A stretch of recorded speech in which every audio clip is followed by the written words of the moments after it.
오늘 아침 하나님께서 우리에게 주시는 말씀, 로마서 15장 33절 말씀입니다.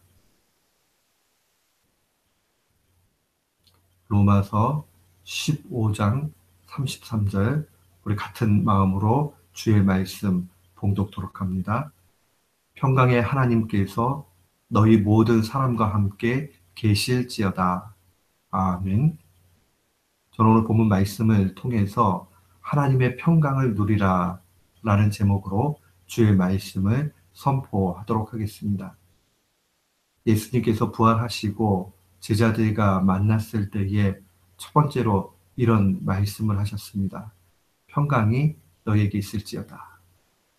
특별히 요한복음 20장에 가면 그날의 사건들이 기록되어져 있을 때에 이 평강이 너에게 있을지어다 하는 말이 반복적으로 그 이후의 사건들에 이르기까지 기록된 것을 보게 됩니다.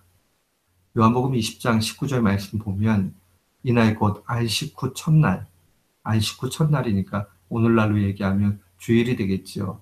그 주일 저녁 때에 제자들이 유대인들을 두려워하여 모인 곳에 문을 닫았더니 예수께서 오사 가운데서 너희에게 평강이 있을지어다. 부활하신 주님께서 이 제자들과 함께 계시는 것을 분명히 보게 됩니다. 그들이 예수님이 시체가 없어졌다 하고 하니까는 얼마나 두려웠겠어요.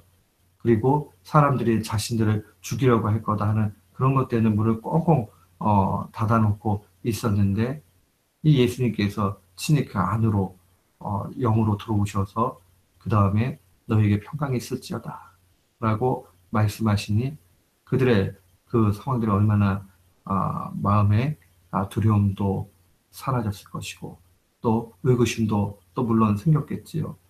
그런 상황들을 기록을 합니다. 주님께서 특별히 평강이 너에게 있을지어다라고 인사한 것 얼마나 귀한지 모릅니다.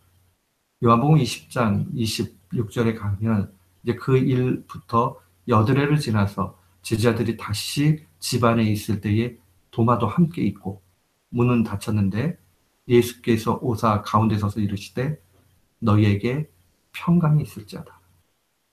또 두 번째 나타나셨을 때 거기는 도마도 있었어요. 근데 거기에 말씀하시기를 평강이 너희에게 있을지어다. 주님께서 가장 귀한 이 축복의 메시지를 선포하고 계신 거죠. 이 평강이 있는 것, 이것이 가장 최고의 복락임을 알려줍니다. 사랑하는 성도 여러분, 그렇다면 예수님이 선포하신 이 평강, 다른 말로 이야기하면 샬롬이라고 얘기하죠. 이게 무엇을 의미합니까? 우리가 꼭 기억을 해야 되는 것은 이 말은 관계적 의미를 가지고 있어요. 하나님과 신자, 또 신자와 신자 사이의 관계가 아주 온전한 것, 그것을 바로 평강이라고 이야기합니다. 보통 미국 사람들도 마음에 평온하다 이런 말 사용하고 우리도 마음이 좀 좋다 이렇게 이야기를 할 때 마음이 평온해 이런 말 사용하잖아요. 그게 바로 같은 의미에서 나온 건 아니겠지만 인간 본연에 있는 그 마음 가운데 이런 마음이 있습니다. 관계가 온전할 때 얻어지는 그런 관계적인 어, 평안함, 그것을 말합니다. 이 샬롬이라는 말은 원래 샬람이라는 말에서 나왔어요. 이 샬람이라는 말은 어떤 물건을 살 때에 값을 지불하는 것, 또 내가 누군가에게 빚진 적이 있어요. 근데 그 빚을 다시 갚게 되는 것. 그게 바로 샬람이라는 말인데 여기로부터 나오는 겁니다. 우리가 정당한 대가를 지불하고 무언가를 얻게 될 때 그 이제 내 것이 됐잖아요. 그러니까 마음이 평안하지요. 누구에게 빚을 지면 갚아야 되는데 하는 불편한 마음이 있는데 빚을 갚고 나면 그 다음에 평안한 마음이 오는 것처럼 무언가의 대가 지불 이후에 얻게 되는 그러한 결과가 바로 평안입니다. 그런데 우리가 그리스도인으로서의 이 평안 이야기할 때는 항상 구원과 연결되고 예수 그리스도와 연결이 됩니다.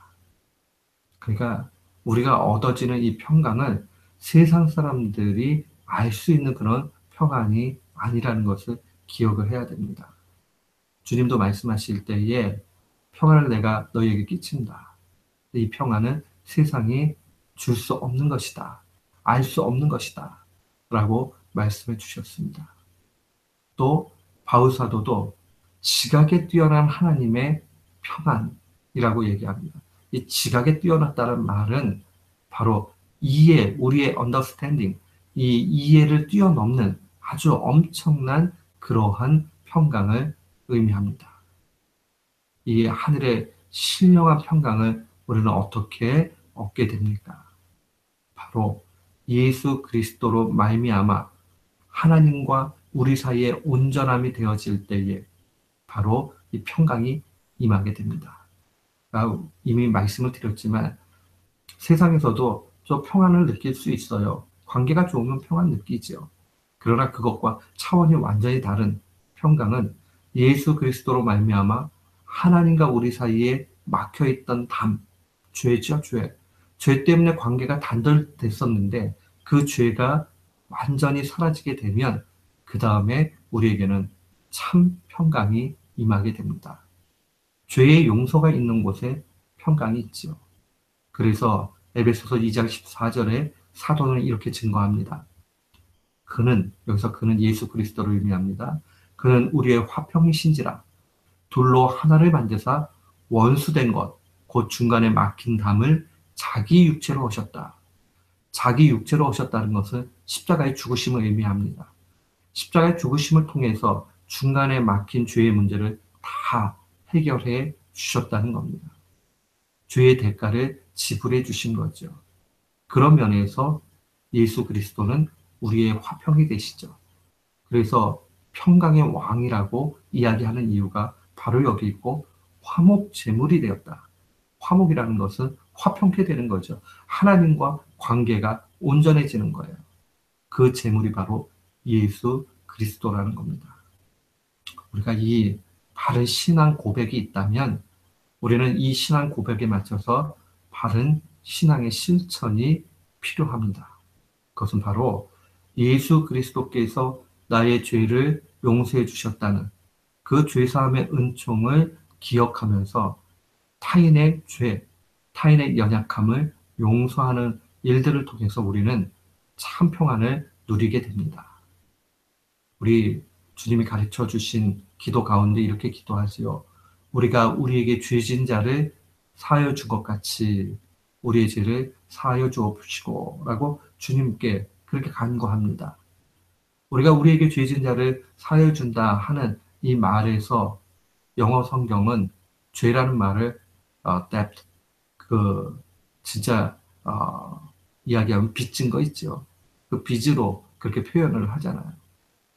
똑같이 우리에게 아까 샬롬의 원 의미가 이 빚을 청산해 주는 것, 갚아주는 것에 있다라고 그랬잖아요. 우리가 죄의 용서를 해주는 것은 상대방을 평안케도 해주는 거지만 실상은 죄의 용서를 통해서 1차적인 수혜를 받는 것, 혜택을 받는 사람은 자기 자신이라는 것을 기억해야 됩니다. 만약에요, 우리에게 죄 용서가 없게 되면 그 마음 속에 아무래도 큰 찌꺼기 같은 것이 남게 되고 평안이 없게 되어 있습니다.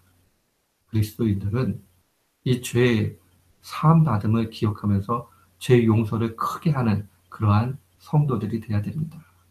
오늘 바울 사도도 15장 전체를 마무리하면서 이 교인들을 축복할 때에 오늘 33절에 있는 말씀과 같이 평강의 하나님께서 너희와 함께 계신다라고 그렇게 축복하는 것을 보게 됩니다. 평강의 하나님. 우리의 죄의 문제, 모든 문제를 해결하신 하나님이 우리와 함께 하신다. 얼마나 큰 일이에요.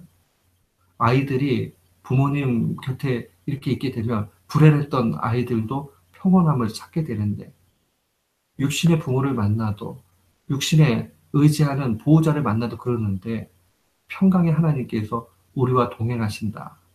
말할 수 없는 큰 복락이죠. 예수님도 이 땅 계시다가 이제 승천하실 때에 많은 제자들이 향해서 볼지어다 내가 세상 끝날까지 너희와 항상 함께 있으리라고 말씀해 주셨습니다. 오늘도 우리가 이 고백 생각하면서 또 죄사함의 그 은총과 더불어서 죄사함의 실천을 통해서 우리가 평강이 임한다는 걸 기억하고 그 평강의 하나님이 우리와 동행하시며 우리의 삶을 개입하신다는 것을 놓치지 마십시오. 죄의 문제를 해결해 주신 하나님이시라면 그 임마누엘의 하나님이 우리에게 무엇인들 해결해 주지 않으시겠습니까? 꼭 기억하셔야 됩니다. 이 말씀을 우리 마음에 새기면서 오늘도 승리하는 귀한 교우들 되시기를 주님의 이름으로 축원합니다. 아멘.